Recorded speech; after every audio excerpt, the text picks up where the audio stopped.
இந்த 22 வருஷ வாழ்க்கையில இவங்க இல்லைன்னா நான் இன்னும் நல்லா இருந்திருப்பேன்டா, அப்படி யார் இருக்காங்களா? அப்படி ஒரு பர்சன் அப்படி எனக்கு யாருமே இல்லை. அப்படி இருந்தேன்னா எனக்கு எங்கள் அப்பா அம்மா சொல்லுவேன். ஏன்னா நான் சின்ன வயசுலேருந்தே நான் ரொம்ப கஷ்டத்தை நான் பார்த்துருக்கேன். இது வரைக்கும் நான் ஹாப்பினஸ்ன்றதே நான் என்றைக்கும் நான் பார்த்ததே இல்லை. அப்படி நான் பார்த்தேன்னா சம்டைம்ன்ற மாதிரி தான் பார்ப்பேன். அதுவே 2% மாதிரி தான். மீதி 8% வந்து ரொம்ப கஷ்டத்தில் இருக்கிற மாதிரி தான்.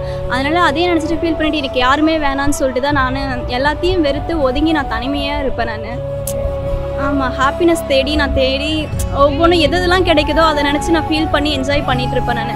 மற்றபடி எனக்கு வெறுத்தவங்கன்னு சொல்கிறது அந்தளவுக்கு யாருமே இல்லை மட்டும்தான் அப்படின்ற மாதிரி. லவ் பண்ணுற அந்த அளவுக்கு அப்பா அம்மாவை பிடிக்கும், ரொம்ப பிடிக்கும். ஆனால் எந்த அளவுக்கு பிடிக்கிறேனோ அந்த அளவுக்கு வந்து வெறுக்கிறேன் நான்.